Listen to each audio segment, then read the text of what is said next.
Hello students, अभी हम start करेंगे इलेक्ट्रिक फील्ड।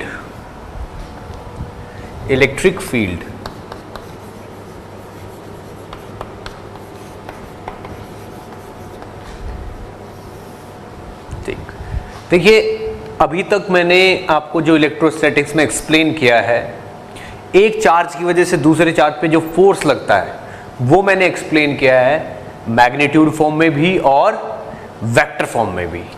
ठीक, अब इन्हीं इफेक्ट्स को एक्सप्लेन करने के लिए एक और डिफरेंट वे है जिसको हम इलेक्ट्रिक फील्ड बोलते हैं। एक चार्ज की वजह से दूसरे चार्ज पे कैसे फोर्स लगता है, उसका बिहेवियर कैसा होता है, इन सब चीजों को एक्सप्लेन करने का एक और तरीका है, that is called electric field. ठीक, देखिए होता क्या है, कॉन्सेप्ट क्या कहता है इलेक्ट्रिक फील्ड का, कहता है कि अगर ये कोई पॉजिटिव चार्ज है, पॉजिटिव हो या नेगेटिव हो, कोई चार्ज है, तो ये अपने चारों तरफ ऐसे यहां से लेके इनफाइनाइट तक एक फील्ड फैला देता है जिसको हम इलेक्ट्रिक फील्ड बोलते हैं। ये अगर कोई चार्ज है, मान लीजिए ये कोई चार्ज है Q, ये अगर यहां पे रखा है स्पेस में, तो ये अपने चारों तरफ यहां से लेके इनफाइनाइट तक एक इलेक्ट्रिक फील्ड फैला देता है। अगर उस इलेक्ट्रिक फील्ड में कोई दूसरा चार्ज आता है Q0, तो वो दूसरा चार्ज उस फील्ड में कोई फोर्स फील करता है। देखिए, जो वो इलेक्ट्रिक फील्ड फैला दिया उसने, उस इलेक्ट्रिक फील्ड में अगर कोई दूसरा चार्ज आएगा तो वो एक फोर्स फील करेगा। ठीक, और उस फोर्स की वैल्यू होगी उसी चार्ज का मैग्नीट्यूड इनटू उस जगह पे एग्जिस्ट करने वाला इलेक्ट्रिक फील्ड।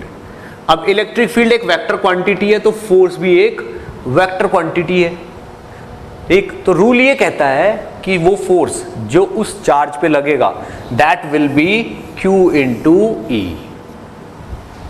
ये इलेक्ट्रिक फील्ड का फोर्स कहता है। कहने का मतलब ये है कि अगर इस जगह पे कोई पॉजिटिव चार्ज रखा है और यहां पे किसी दूसरे चार्ज का फील्ड है जिसकी वैल्यू है E और ये है चार्ज Q, तो इस पे लगने वाला जो फोर्स होगा वो होगा Q into E, Q into जिस फील्ड में ये रखा हुआ है वो। ठीक, अब अगर फोर्स Q इंटू E है तो कूलॉम्स लॉ ये भी कहता है कि एक चार्ज की वजह से दूसरे चार्ज पे लगने वाला फोर्स F जो है वो होता है 1/4 pi epsilon not Q not Q upon R का स्क्वायर या R का क्यूब इंटू R, ये भी होता है। ठीक, अब आप ये देखिए, अगर मैं यहां पे इस फॉर्मूले को फर्स्ट और सेकंड को कंपेयर करूं, तो यहां से F इज इक्वल टू आ जाएगा Q not into 1/4 pi epsilon not Q upon R का क्यूब इंटू R। तो F is equal to Q not into E से उसको कंपेयर कर दीजिए, तो यहां से E की वैल्यू कितनी आ जाएगी, Q upon 4 pi epsilon not, यानी कि 1/4 pi epsilon not Q upon R cube into R। ये इलेक्ट्रिक फील्ड का फॉर्मूला आ गया। इसका मतलब ये हुआ कि अगर एक चार्ज यहां पे रखा है तो इस जगह पे एग्जिस्ट करने वाला इलेक्ट्रिक फील्ड कितना होगा, E is equal to 1/4 pi epsilon not Q upon R cube into R। अगर मैं इसकी वेक्टर फॉर्म हटा दूं, ठीक है, तो electric field is equal to 1/4 pi epsilon not Q upon R square. ये इलेक्ट्रिक फील्ड का फॉर्मूला हो गया किसी भी पॉइंट चार्ज की वजह से। कॉन्सेप्ट को मैं एक बार फिर से रिपीट करता हूं। ठीक, देखिए इलेक्ट्रिक फील्ड क्या होता है। इलेक्ट्रिक फील्ड एक तरीका है किसी चार्ज पे लगने वाले फोर्स को एक्सप्लेन करने का, उस पे मैग्नीट्यूड कितना है और उसकी डायरेक्शन किस तरफ है। ठीक, तो तरीका क्या है, अगर यहां पे कोई चार्ज रखा हुआ है इस जगह और इस जगह इलेक्ट्रिक फील्ड एग्जिस्ट करता है, ठीक, इस तरफ, तो इस पॉजिटिव चार्ज पे इलेक्ट्रिक फील्ड की ही डायरेक्शन में फोर्स लगेगा, कितना, Q इंटू ई, Q इंटू ई। इसका मतलब ये हुआ कि ये जिस जगह रखा था, अगर वहां रखने के बाद मुझे फोर्स की डायरेक्शन पता चलती है कि इस डायरेक्शन में फोर्स है, तो समझ लो इलेक्ट्रिक फील्ड भी इसी डायरेक्शन में है। और जितना भी फोर्स उस पर लगता है, उस फोर्स को इसके मैग्नीट्यूड से डिवाइड कर दीजिए, वो इलेक्ट्रिक फील्ड का मैग्नीट्यूड आ जाएगा, ठीक। तो इलेक्ट्रिक फील्ड क्या है, एक ऐसा फील्ड है जो कोई चार्ज अपने चारों तरफ फैला देता है और उस फील्ड में किसी दूसरे चार्ज को फोर्स फील होता है, ठीक। अब आप ये देखिए, अगर इलेक्ट्रिक फील्ड को फिर से और एक्सप्लेन करने की कोशिश की जाए, तो अगर मान लीजिए यहां पे कुछ भी नहीं है, कोई इलेक्ट्रिक फील्ड नहीं है, कुछ नहीं है, तो क्या यहां पे किसी चार्ज पे कोई फोर्स लगेगा? अगर यहां पे इलेक्ट्रिक फील्ड ही नहीं है और कोई चार्ज क्यों रखा हुआ है ना, या कोई आसपास में कोई भी चार्ज नहीं है, अगर आसपास में पूरे इनफाइनाइट तक कोई चार्ज नहीं है, तो इस पे कोई फोर्स नहीं लगने वाला। लेकिन अगर इसके पास कोई दूसरा चार्ज आ जाए यहां पे, तो ये एक फोर्स फील करने लगता है। इसका मतलब ये है कि इस चार्ज के आने से कुछ इस स्पेस में, जहां पे इस पे कोई फोर्स नहीं लग रहा था, कुछ ऐसा फील्ड फैल गया है जिससे इस पे फोर्स लगने लग गया, ये एक फोर्स एक्सपीरियंस करने लग गया। इसका मतलब ये जो चार्ज आया है यहाँ पे, ये अपने चारों तरफ कुछ इफेक्ट लेके आया है, उस इफेक्ट में जब ये चार्ज आता है तो इस पे फोर्स लगता है, ठीक। तो वो इफेक्ट, यानी कि चारों तरफ फैला हुआ वो इफेक्ट जिसमें कोई चार्ज आके फोर्स फील करता है, दैट इज इलेक्ट्रिक फील्ड, ठीक। तो इसको सिंपल वर्ड्स में ये भी कह सकते हैं कि किसी हर चार्ज के साथ एक इलेक्ट्रिक फील्ड एसोसिएटेड है जो उसके चारों तरफ फैल जाता है, जीरो से लेके इनफाइनाइट तक, और उसमें कोई भी दूसरा चार्ज फोर्स फील करता है। अब वही फोर्स कूलाम ने भी एक्सप्लेन किया है। अब हमने उसी फोर्स को कूलाम फोर्स से कंपेयर करके इलेक्ट्रिक फील्ड का फॉर्मूला निकाल लिया, ठीक। तो आप यहां पे कोई भी चार्ज Q इंटू ई इतना फोर्स फील करता है, तो इलेक्ट्रिक फील्ड को हम कह सकते हैं फोर्स पर यूनिट चार्ज, यानी कि force per unit charge at any point. किसी भी पॉइंट पे फोर्स पर यूनिट चार्ज जो भी होगा वो इलेक्ट्रिक फील्ड का मैग्नीट्यूड होगा, ठीक। अब थोड़ा सा आगे बढ़ते हैं। अगर कोई इलेक्ट्रिक फील्ड है कहीं पे, यानी कि इलेक्ट्रिक फील्ड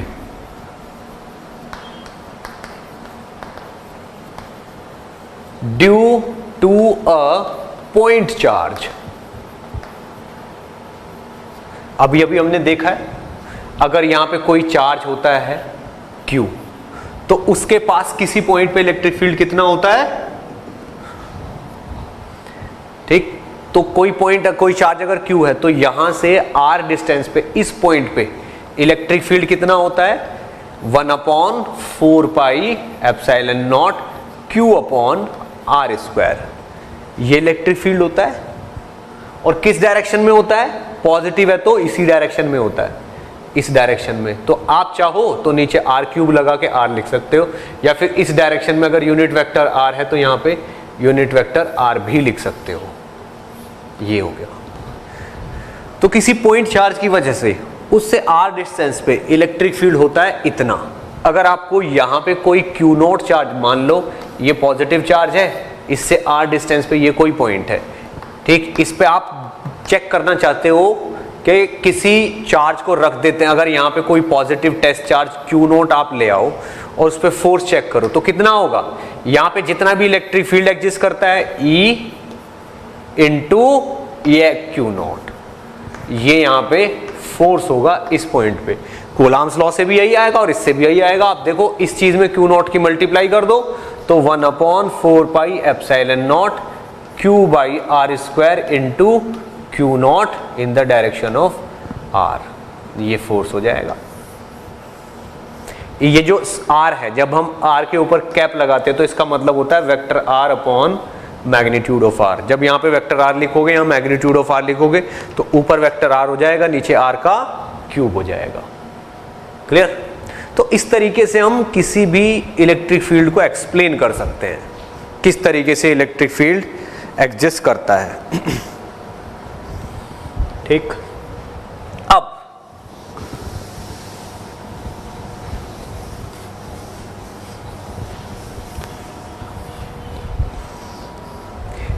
इलेक्ट्रिक फील्ड एक वेक्टर क्वांटिटी है, हम जानते हैं। तो अगर मान लीजिए एक चार्ज यहां पे है Q1, दूसरा चार्ज यहां पे है Q2, और ये कोई पॉइंट है P पॉइंट यहां से x डिस्टेंस पे है और यहां से y डिस्टेंस पे है। तो अगर यहां पे Q1 की वजह से इलेक्ट्रिक फील्ड निकाले तो इस तरफ आएगा E1, इतना आएगा, और इसकी वजह से निकाले तो इस तरफ आएगा E2। ठीक, अगर मैं E1 की वैल्यू निकालूं, देखो ये वेक्टर क्वांटिटी है, तो इसकी वजह से यहां पे इलेक्ट्रिक पॉइंट पे इलेक्ट्रिक फील्ड इतना आएगा। ये कितना आएगा?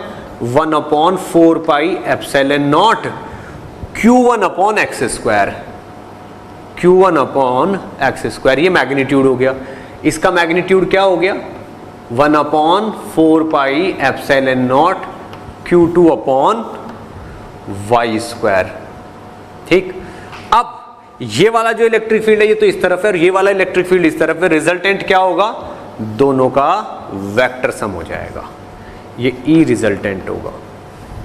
तो इस तरीके से हम अगर किसी भी पॉइंट पे आपको रिजल्टेंट निकालना है तो दोनों का वेक्टर सम कर दीजिए, आंसर आ जाएगा। ठीक, अगर दो चार्जेस की वजह से यहां पे आपको इलेक्ट्रिक फील्ड निकालना है तो यहां पे नेट इलेक्ट्रिक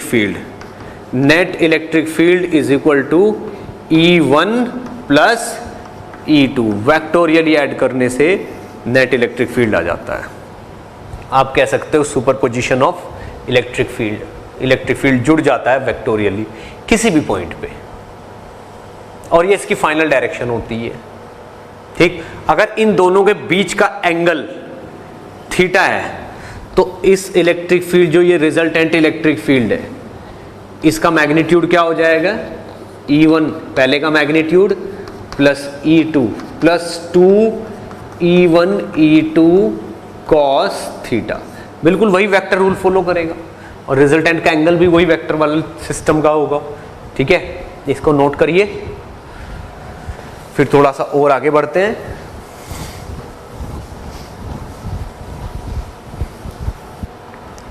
ओके, तो जिस तरीके से ये इलेक्ट्रिक फील्ड वेक्टर फॉर्म में जुड़ जाता है, तो आप ये देखिए, अगर मान लो एक पॉजिटिव चार्ज ये है और एक पॉजिटिव चार्ज ये है, इन दोनों को मिलाने वाली लाइन है ये, इसके बिल्कुल मिड पॉइंट पे यहां पे। ठीक है, अगर देखा जाए तो इलेक्ट्रिक फील्ड, इसकी वजह से इलेक्ट्रिक फील्ड होगा इस तरफ, इसकी वजह से इलेक्ट्रिक फील्ड होगा इस तरफ, और रिजल्टेंट इलेक्ट्रिक फील्ड इन दोनों का वेक्टर सम आ जाएगा, उस तरफ होगा। ठीक, अगर यही वाला केस होता, यानी कि अगर यहां पे पॉजिटिव चार्ज होता और यहां पे एक नेगेटिव चार्ज होता, और इन दोनों के बीच में अगर इस पॉइंट पे इलेक्ट्रिक फील्ड निकालना होता, तो इसकी वजह से इलेक्ट्रिक फील्ड इस तरफ आता, और ये जो नेगेटिव है, नेगेटिव की वजह से इलेक्ट्रिक फील्ड नेगेटिव की ही तरफ आता है। ठीक, देखिए, पॉजिटिव चार्ज से इलेक्ट्रिक फील्ड बाहर की तरफ निकलता है, ऐसे यूं, लेकिन नेगेटिव चार्ज में इलेक्ट्रिक फील्ड अंदर की तरफ आता है, और आना भी चाहिए। इलेक्ट्रिक फील्ड का पता किससे चलता है? फोर्स से। जिस तरफ फोर्स होता है उसी तरफ इलेक्ट्रिक फील्ड होता है। अगर यहां पे कोई चार्ज रखूंगा मैं, नेगेटिव या पॉजिटिव रख लो, तो पॉजिटिव चार्ज को रखने से उस पे फोर्स लगेगा इस तरफ, F। तो जिस तरफ फोर्स लगेगा उसी तरफ तो इलेक्ट्रिक फील्ड होगा। इसका मतलब अगर इस तरफ फोर्स है तो इस पॉइंट पे इलेक्ट्रिक फील्ड भी इसी तरफ है, यानी कि इस पॉइंट पे अगर पॉजिटिव चार्ज को रखोगे आप, ठीक, रूल क्या कहता है, इलेक्ट्रिक फील्ड का रूल क्या कहता है, अगर यहां पे कोई पॉजिटिव चार्ज है और उस पर इस तरफ फोर्स लग रहा है और ये Q पॉजिटिव चार्ज है, तो समझ लो ये फोर्स होगा Q इंटू इलेक्ट्रिक फील्ड, यानी कि इस पॉइंट पे इसी तरफ इलेक्ट्रिक फील्ड है और कितना है, जितना भी फोर्स लग रहा है दैट डिवाइडेड बाई Q, इतना इलेक्ट्रिक फील्ड है। तो यहां पे आप देखो अगर ये नेगेटिव चार्ज है, इस पे अगर मैं इलेक्ट्रिक फील्ड फाइंड आउट करूं तो कोई भी पॉइंट ले लो, वहां पे अगर मैं पॉजिटिव चार्ज रखूंगा तो उस पे इलेक्ट्रिक फील्ड इस तरफ निकल के आएगा। क्यों? क्योंकि उस पे फोर्स इस तरफ होगा, अट्रैक्शन का फोर्स होगा, फोर्स इस तरफ होगा, इसका मतलब इलेक्ट्रिक फील्ड भी इसी तरफ होगा। यानी कि जो नेगेटिव चार्ज होता है उसकी वजह से इलेक्ट्रिक फील्ड उसी की तरफ होता है। तो यहाँ पे ये नेगेटिव चार्ज है, इसकी वजह से इलेक्ट्रिक फील्ड इसी की तरफ है। अब यहाँ पे जब रिजल्टेंट निकालोगे आप तो ये निकलेगा। This is the difference. यहाँ पे ये इलेक्ट्रिक फील्ड रिजल्टेंट ये होगा और यहाँ पे इलेक्ट्रिक फील्ड रिजल्टेंट ये वाला होगा। ठीक, मान लो ये चार्ज 1 है, ये 2 है, ये चार्ज 1 है और ये 2 है, तो ये E1 होगा यहाँ पे और ये यहाँ पे E2 होगा और ये होगा E रिजल्टेंट। यहाँ पे ये E2 होगा और ये E1 होगा। ठीक, अब देखो अगर यहाँ पे ये वाला एंगल थीटा बन रहा है और ये वाला भी थीटा बन रहा है तो E रिजल्टेंट होगा, ये थीटा है तो ये भी थीटा होगा, ये भी थीटा, ER होगा E1 cos theta plus E2 cos theta. अगर दोनों थीटा बन रहे हैं तो E1 plus E2 cos theta, अगर दोनों मैग्नीट्यूड में बराबर है और ये डिस्टेंसेस बराबर है तो ये चीजें भी बराबर होंगी और ये 2E cos थीटा हो जाएगा। इफ ये अगर चार्ज Q1 है और ये चार्ज Q2 है, Q1 is equal to Q2, तो ये वाली वैल्यू हो जाएगी 2E cos थीटा। ठीक, अब यहां पे देखो अगर ये वाला एंगल थीटा है और ये वाला एंगल थीटा है तो ये थीटा है तो ये वाला होगा आपका 90 माइनस थीटा, दोनों बराबर होने चाहिए। कंडीशन क्या है, Q1 is equal to Q2, Q1 is equal to Q2 अगर है तो E1 is equal to E2 होगा वैल्यू में। ठीक, क्योंकि ये वाली डिस्टेंसेस बराबर हैं, यहां से यहां तक के डिस्टेंस और यहां से यहां तक के डिस्टेंस बराबर, तो E1 E2 बराबर है, E1 E2 बराबर है, तो दोनों का रिजल्टेंट बिल्कुल स्ट्रेट लाइन पे आ जाएगा ऐसे। ठीक, तो E2 का साइन थीटा और E1 का भी साइन थीटा, तो ये हो जाएगा 2E साइन थीटा। क्योंकि ये थीटा है, ये वाला थीटा है ना, तो ये 90 माइनस थीटा होगा तो E2 का साइन थीटा। अब ये थीटा है तो ये वाला थीटा होगा तो ये 90 माइनस थीटा होगा तो E1 का भी साइन थीटा, तो ये हो जाएगा 2E1 साइन थीटा। अगर ये दोनों नेगेटिव होते तो इलेक्ट्रिक फील्ड नीचे की तरफ होता, ये पॉजिटिव है तो इलेक्ट्रिक फील्ड ऊपर की तरफ है। क्या ये चीज समझ में आ रही है? इस तरीके से इलेक्ट्रिक फील्ड जोड़ना है। अगर 3 है तो तीनों की वजह से ऐड हो जाएगा। ठीक, मान लीजिए यहां पे ये कोई ट्राइंगल है इस तरीके का, ये ऐसा कोई ट्राइंगल है, इस पे यहां पे एक पॉजिटिव चार्ज रखा है, यहां पे पॉजिटिव चार्ज रखा है और यहां पे भी एक पॉजिटिव चार्ज रखा है मान लो, तो इन दोनों की वजह से इस पे कितना फोर्स होगा, कुछ फोर्स इस तरफ होगा और कुछ फोर्स इस तरफ होगा। ठीक, इन दोनों का रिजल्टेंट निकल आएगा इस तरफ, ये वाला फोर्स होगा, मान लो ये Q1 है, ये Q2 है और ये Q0 है, तो ये वाला जो F होगा ये Q0 इंटू E1 होगा जो कि इसकी वजह से इलेक्ट्रिक फील्ड है, ये वाला Q0 इंटू E2 होगा जो इस तरफ है। अब इन दोनों का रिजल्टेंट निकालना है तो इनका वेक्टर सम कर दो, रिजल्टेंट फोर्स निकल आएगा इस वाले पे। जो रिजल्टेंट इलेक्ट्रिक फील्ड है उसमें आप Q0 की मल्टीप्लाई कर दो तो निकल आएगा। तो यहाँ पे Q0 into E2, Q0 into E1, इन दोनों का रिजल्टेंट जो है, ठीक, या तो इन दोनों को अलग अलग कैलकुलेट करके रिजल्टेंट निकाल लो, या फिर इसका इलेक्ट्रिक फील्ड और इसका इलेक्ट्रिक फील्ड निकाल के जो रिजल्टेंट इलेक्ट्रिक फील्ड आएगा उसमें Q0 की मल्टीप्लाई कर दो, आंसर सेम आएगा। तो इस तरीके से आप चार्जेस का इलेक्ट्रिक फील्ड वेक्टर मेथड से ऐड कर सकते हो। ओके, नेक्स्ट स्टेप पे चलते हैं।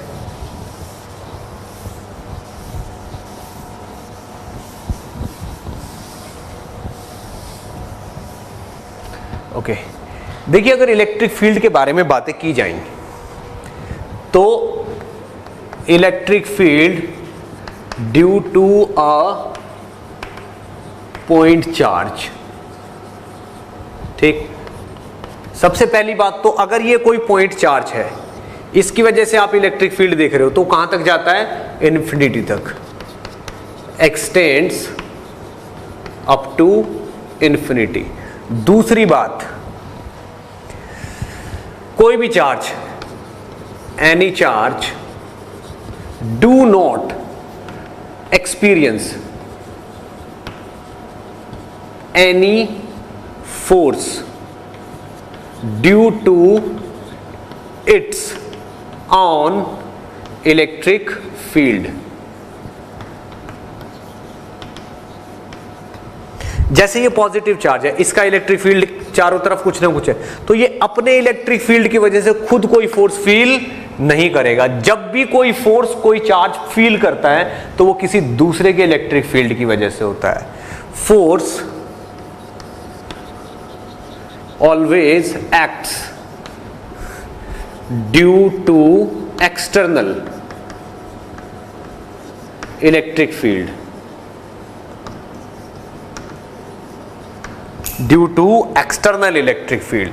जब भी कोई फोर्स, कोई चार्ज फील करता है तो वो एक्सटर्नल इलेक्ट्रिक फील्ड की वजह से करता है, कभी भी अपने खुद के फील्ड की वजह से खुद फोर्स फील नहीं करेगा। देखो ये चार्ज है तो ये इलेक्ट्रिक फील्ड अपने चारों तरफ फैलाएगा, कभी इसके इलेक्ट्रिक फील्ड की वजह से इस पे फोर्स नहीं लग सकता। ठीक, तो ये बातें समझ लीजिए किसी पॉइंट चार्ज से निकलने वाले इलेक्ट्रिक फील्ड के बारे में है। अब मुझे छोटे छोटे काम दिए जा रहे हैं, मान लीजिए मुझे डिफरेंट डिफरेंट बॉडीज की वजह से इलेक्ट्रिक फील्ड निकालना है। मान लो मुझे डिफरेंट डिफरेंट बॉडीज की वजह से इलेक्ट्रिक फील्ड निकालना है। ठीक, तो मान लीजिए मुझे निकालना है electric field due to a rod. किसी रॉड की वजह से इलेक्ट्रिक फील्ड निकालना है ऑन एक्सियल पॉइंट, किसी एक्सियल पॉइंट पे। मान लीजिए कोई रॉड है,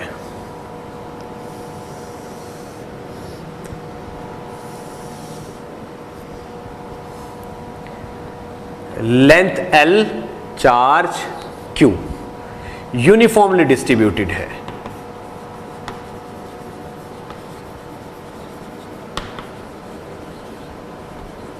यूनिफॉर्मली डिस्ट्रीब्यूटेड है, यानी कि यहां पे जो चार्ज है वो यूनिफॉर्मली डिस्ट्रीब्यूटेड है।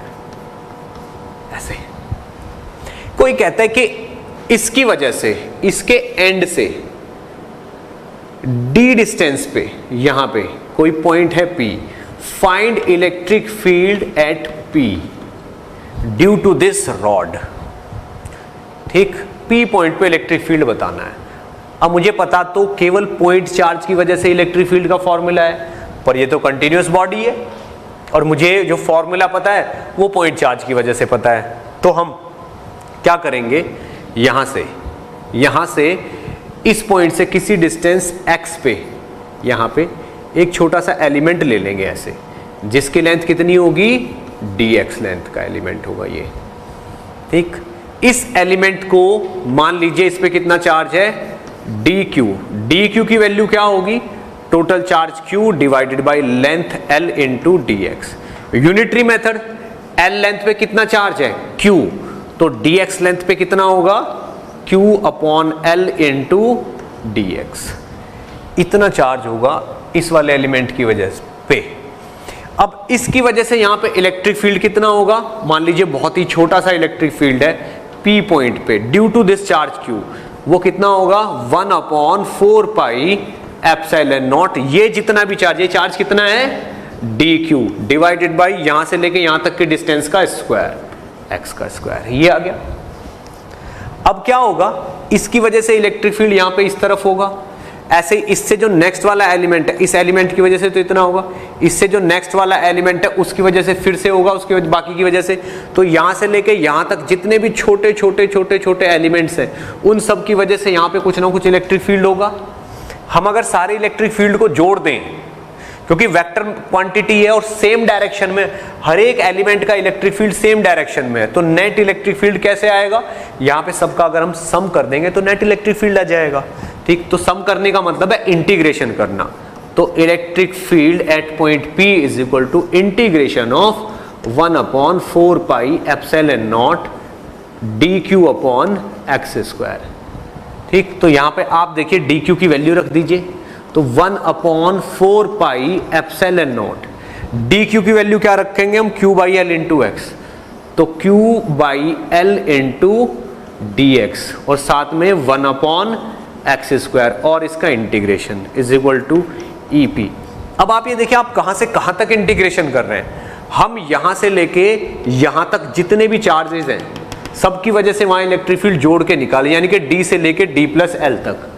तो D से लेके D प्लस एल तक हम इंटीग्रेशन करेंगे, तो electric field at point P आपका आ जाएगा 1/4πε0 Q/L into 1/D minus 1/D plus L।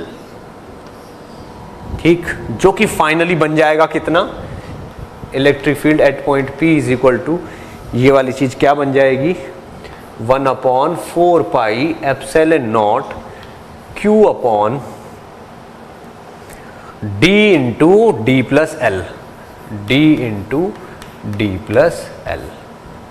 यहाँ पे D प्लस L यहाँ आएगा, D यहाँ आएगा, D प्लस L में से जब D माइनस होगा तो केवल L बचेगा, उस वाले L से ये वाला L कट जाएगा, तो ये आंसर बन जाएगा।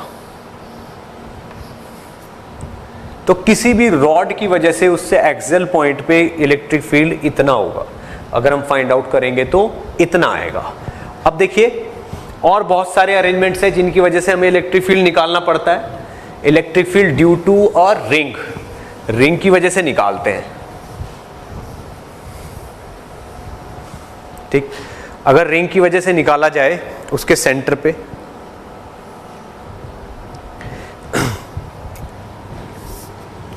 मान लीजिए हमारे पास ये एक टेबल है,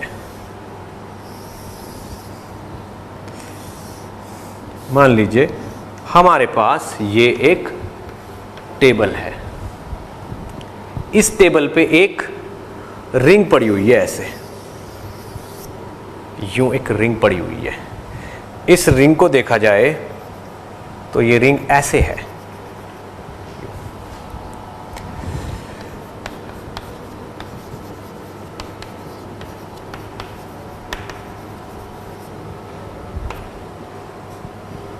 radius R, charge Q, uniformly distributed.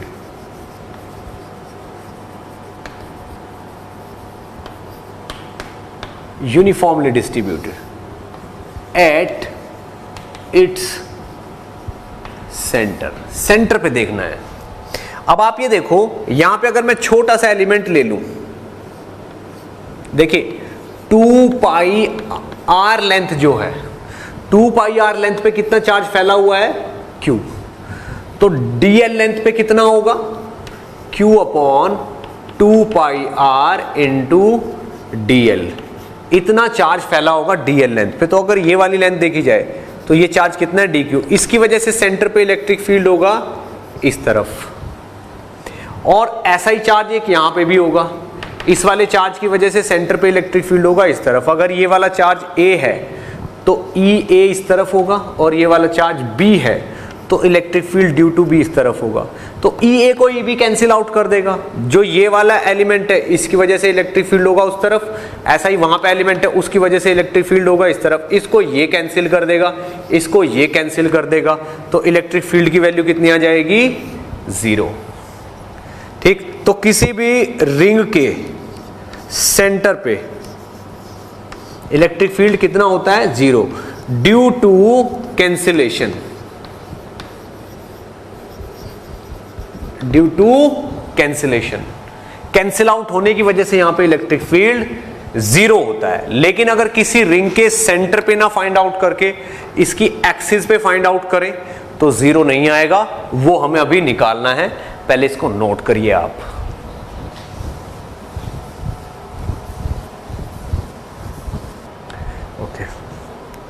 तो अब हम इसी रिंग की वजह से, जिसके सेंटर पे इस पे जो चार्ज फैला हुआ है, जो इस पे डिफरेंट पोजीशन पे यूनिफॉर्मली डिस्ट्रीब्यूटेड चार्ज है पूरी वायर पे, उसकी वजह से सेंटर पे इलेक्ट्रिक फील्ड कितना रहा, 0।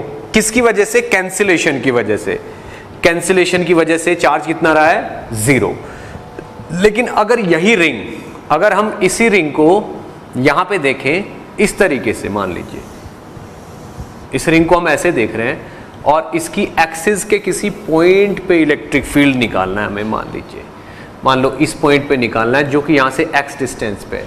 तो ये जो रिंग है ऐसे यूं, इस पे यूनिफॉर्मली चार्ज डिस्ट्रीब्यूटेड है Q। तो Q चार्ज कितनी लेंथ पे है? 2 पाई r पे। 2 पाई r पे कितना चार्ज है? Q। ठीक है, तो dl लेंथ पे कितना होगा? Q upon 2 pi r into dl, ये होगा।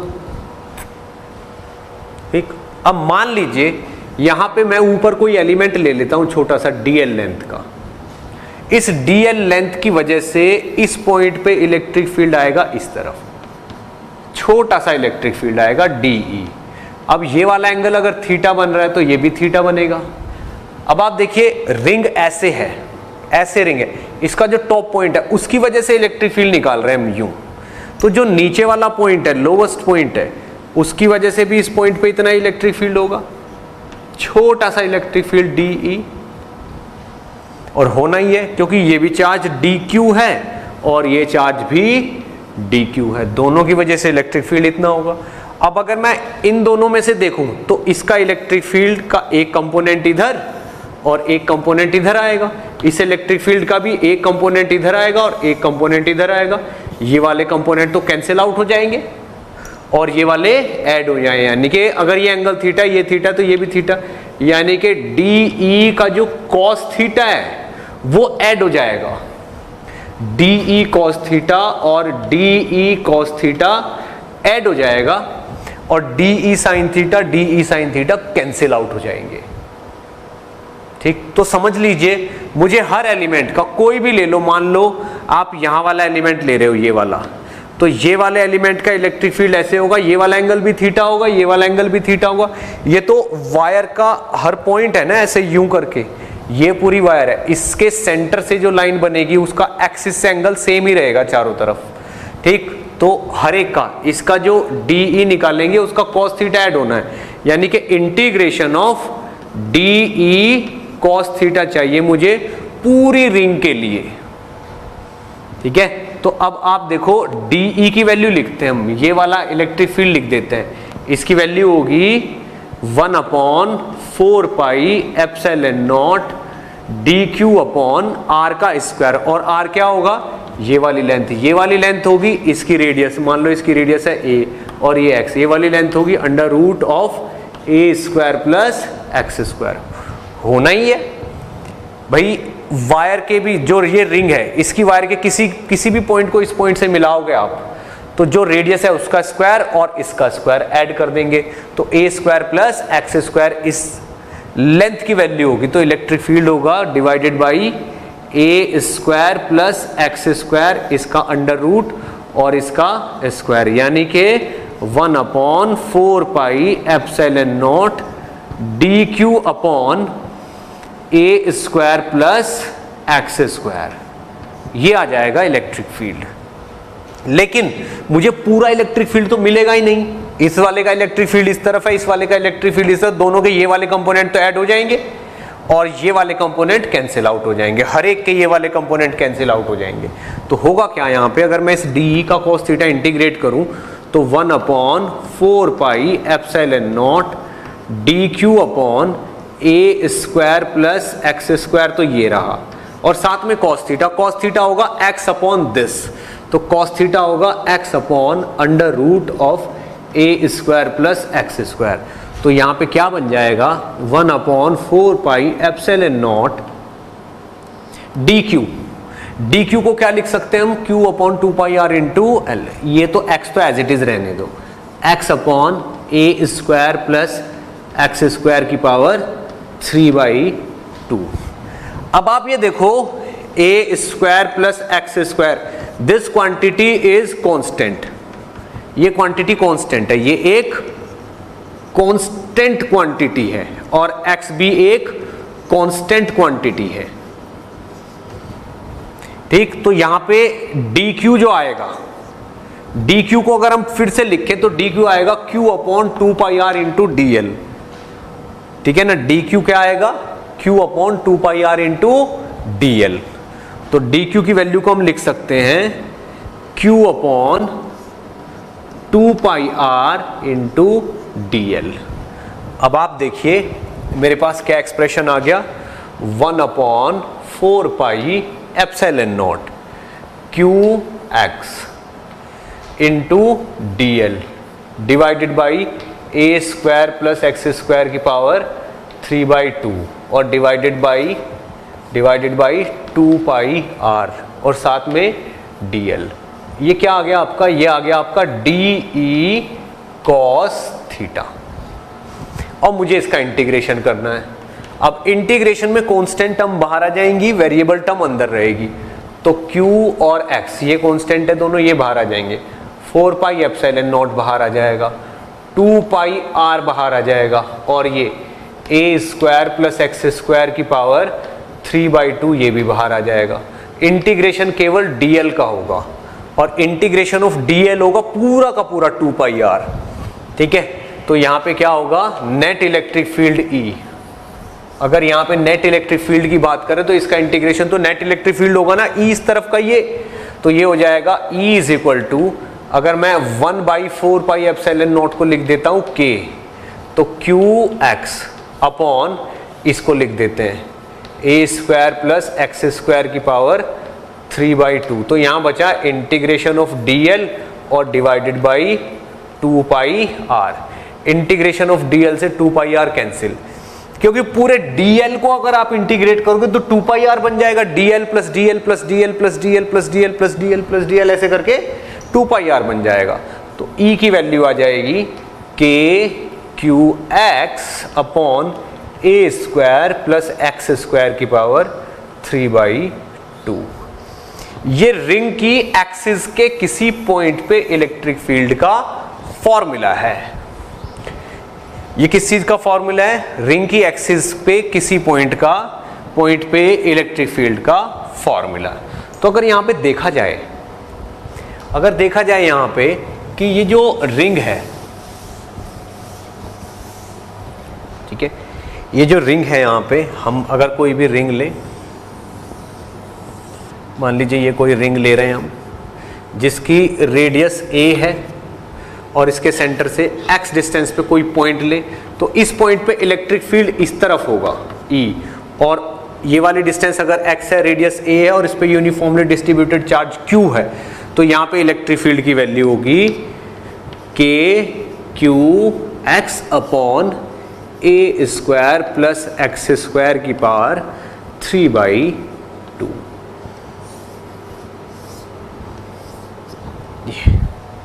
किसी भी रिंग की एक्सिस पे ये कोई भी पॉइंट ले लीजिए, सबका एंगल यहां पे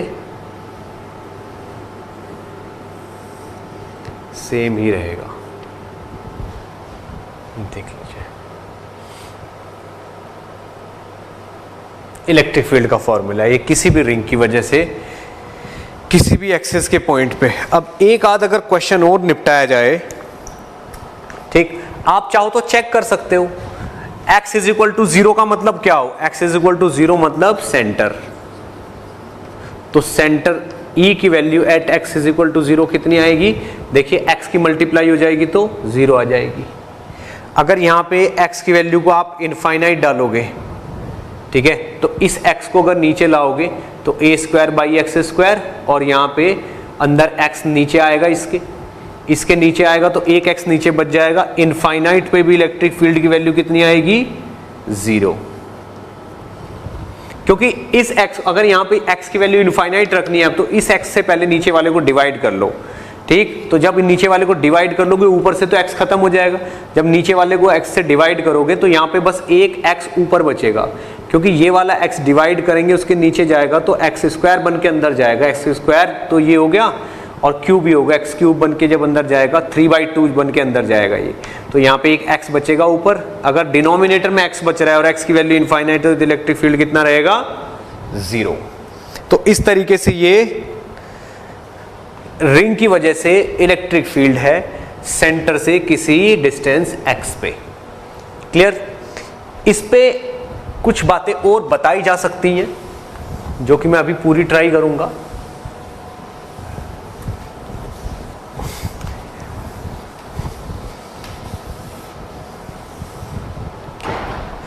देखिए होता क्या है, अगर मैं यहां पे एक ये रिंग ले लेता हूं, सपोज करिए ये कोई रिंग है और बिल्कुल इसी के कोरस्पॉन्डिंग यहां पे मैं एक लाइन ड्रॉ कर लेता हूं। ये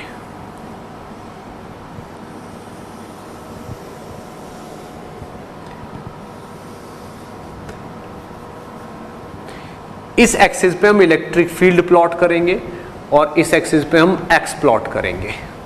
ठीक, तो रिंग के सेंटर पे इलेक्ट्रिक फील्ड 0 यानी कि इलेक्ट्रिक फील्ड का ग्राफ यहां से पास होगा। रिंग के सेंटर से x डिस्टेंस पे इलेक्ट्रिक फील्ड की वैल्यू होगी के क्यू अपॉन ए स्क्वायर प्लस एक्स स्क्वायर की पावर 3/2 इंटू एक्स। अगर इसका ग्राफ प्लॉट किया जाए, ठीक, तो जब ये वाली वैल्यू ए स्क्वायर प्लस एक्स स्क्वायर और ऊपर एक्स है, इसको देखा जाए तो ये वाला ग्राफ यहां से ऐसे पास होगा और यहां तक ऐसे जाके फिर यूं चला जाएगा और यहां पे भी ये ऐसे ही पास होगा और अप्रॉक्सीमेटली यहां तक जाके यूं जाके फिर यूं चला जाएगा। क्यों, ऐसा क्यों है?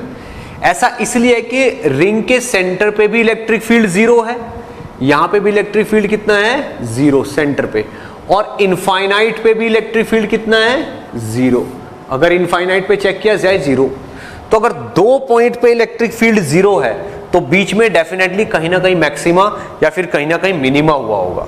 तो यहाँ पे इलेक्ट्रिक फील्ड एक जगह मैक्सिमम होके फिर ऐसा आता है, यहाँ पे भी इलेक्ट्रिक फील्ड एक जगह मैक्सिमम होके फिर ऐसे आता है। तो ये इसके इलेक्ट्रिक फील्ड का और एक्स का फॉर्मूला है। अगर मैं ये वाली वैल्यू फाइंड आउट करूँ, स्पेशल वैल्यू एक्स नॉट, यहाँ पे अगर ये वाली वैल्यू मैं फाइंड आउट करूँ एक्स नॉट, तो इसके लिए मुझे थोड़ा सा काम करना पड़ेगा। कैसे? ये जो इलेक्ट्रिक फील्ड है E, इसको अगर मैं डिफरेंशिएट करूं x के रेस्पेक्ट में और x के रेस्पेक्ट में डिफरेंशिएट करके इसको 0 पुट कर दूं, तो यहां पे एक क्वांटिटी आएगी a square minus 2x square is equal to 0। तो x की वैल्यू प्लस माइनस a/√2 पे, x की वैल्यू प्लस माइनस a/√2 पे जो इलेक्ट्रिक फील्ड है या तो वो मैक्सिमम होगा या फिर इलेक्ट्रिक फील्ड मिनिमम होगा। तो इलेक्ट्रिक फील्ड मैक्सिमम होगा कहां पे? At x is equal to plus का a/√2, और मिनिमम कहां पे होगा? At x is equal to minus का a/√2, यहां पे होगा E मैक्सिमम और E मिनिमम। इस तरीके से करना कुछ नहीं है, बस इस वाली इक्वेशन को डिफरेंशिएट करके 0 कर देना है, जिसको आपको करने की जरूरत नहीं है। मैं इसका रिजल्ट बता रहा हूं, आपको याद रखना है। dE/dx इज इक्वल टू 0 करोगे तो जब इसको आप डिफरेंशिएट करोगे, यहाँ पे a square plus x square को कुछ t मानोगे, t को डिफरेंशिएट करोगे, अब यहाँ पे x आपको ऑलरेडी मिल रहा है, तो इस तरीके जब मैनिपुलेट करोगे तो a square minus 2x square is equal to 0 आएगा। तो वहां से x की वैल्यू आएगी प्लस माइनस a/√2।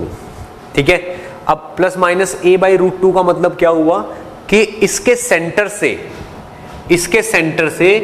a/√2 की डिस्टेंस पे इलेक्ट्रिक फील्ड मैक्सिमम होगा और पीछे की साइड मिनिमम होगा। क्यों? क्योंकि इधर की साइड किसी भी पॉइंट पे इलेक्ट्रिक फील्ड इस तरफ है और इधर की साइड किसी भी पॉइंट पे इलेक्ट्रिक फील्ड इस तरफ है, इस तरफ है, इधर की साइड आगे की तरफ है। तो इस तरफ तो पॉजिटिव डायरेक्शन में है और इस तरफ नेगेटिव डायरेक्शन में, इसलिए इधर वाला ग्राफ ऐसे आएगा और इधर वाला ऐसा आएगा। इनफाइनाइट पे जाके ये 0 हो पाएगा, यानी कि इसका इलेक्ट्रिक फील्ड इनफाइनाइट तक जाएगा और यहां पे 0 से पास होगा। ठीक, तो ये इसका ग्राफ है रिंग का, इलेक्ट्रिक फील्ड वर्सेस एक्स अगर सेंटर से पास हुआ जाए। ठीक, ये तो रूल है, अगर सेंटर पे भी 0 है और इनफाइनाइट पे भी 0 और बीच में 0 नहीं है तो डेफिनेटली कहीं ना कहीं मैक्सिमा जरूर आया होगा या फिर मिनिमा आया होगा। तो मैक्सिमा इधर की साइड आता है और मिनिमा इधर की साइड आता है। ठीक, नोट करिए इसको। ओके, तो यहां पे अगर रिंग के इलेक्ट्रिक फील्ड के एक्सप्रेशन को हम डिफरेंशिएट कर देते हैं तो हमारे पास एक रिलेशन निकल के आ जाता है बीच में। जो ये हमारे पास रिलेशन है, जब हम इसको डिफरेंशिएट करेंगे तो ये रिजल्ट आएगा, ये रिजल्ट आएगा, तो वहां से x की वैल्यूज मिल जाएंगे। अब आप यहां पे एक चीज देखिए, अगर मान लीजिए ये कोई रिंग है,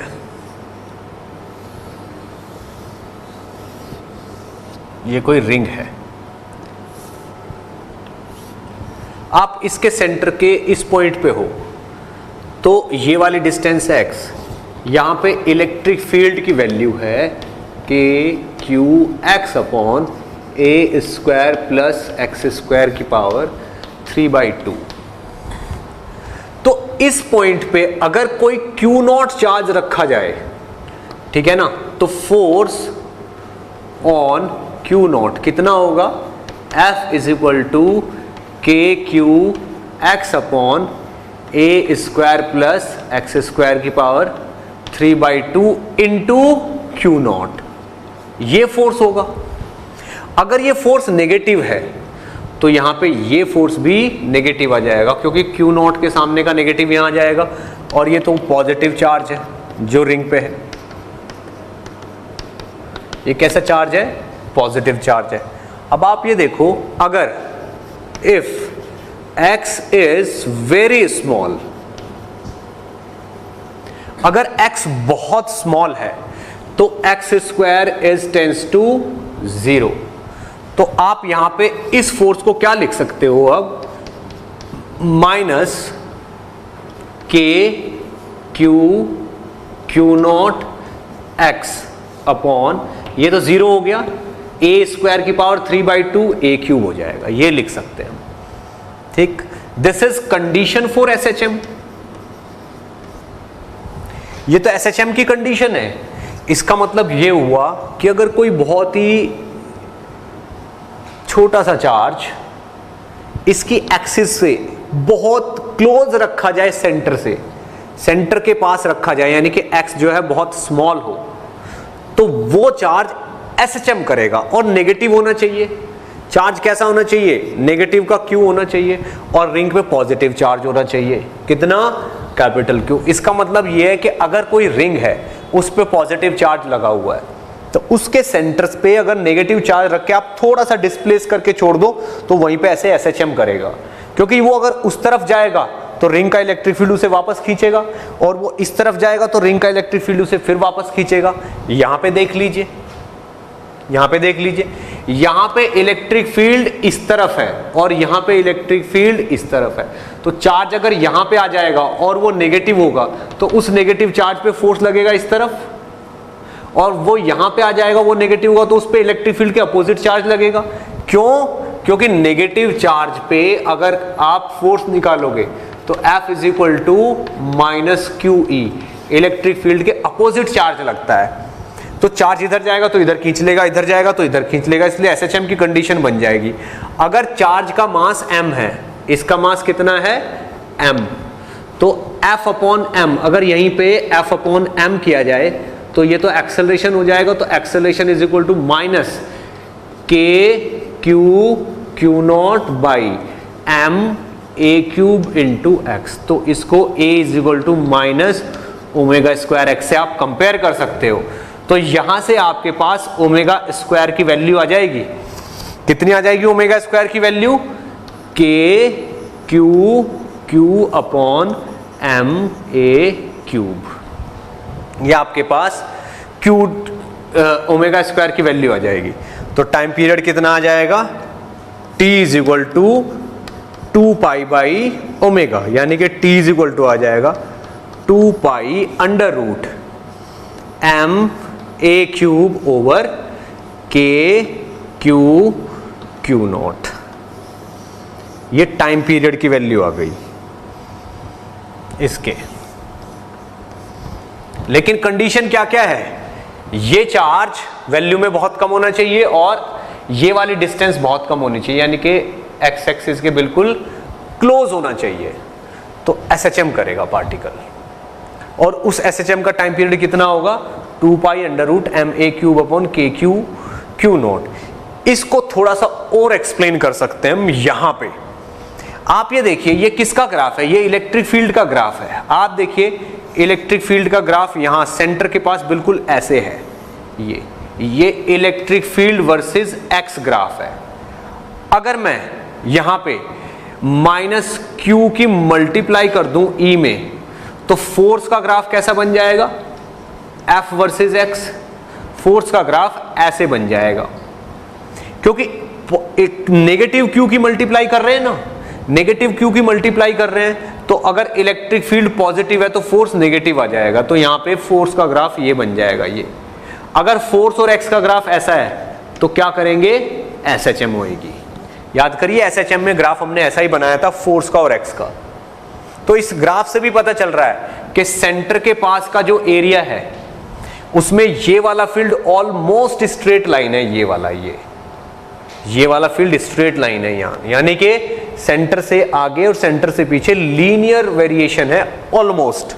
तो इसके आसपास अगर नेगेटिव चार्ज को रखा जाए तो नेगेटिव चार्ज इस वाले ग्राफ को ऐसे बना देगा। ठीक भाई, फोर्स का इलेक्ट्रिक फील्ड अगर पॉजिटिव है तो फोर्स नेगेटिव आएगा, इलेक्ट्रिक फील्ड नेगेटिव है तो फोर्स पॉजिटिव आएगा। अगर नेगेटिव चार्ज होगा तो ये वाला ग्राफ यू बन जाएगा, ऐसे बन जाएगा। तो फोर्स और एक्स का ग्राफ अगर ऐसे आता है तो समझ लो कैसी कंडीशन हो जाती है, एसएचएम की। तो ये होगा एसएचएम का टाइम पीरियड। क्लियर, नोट करिए इसको।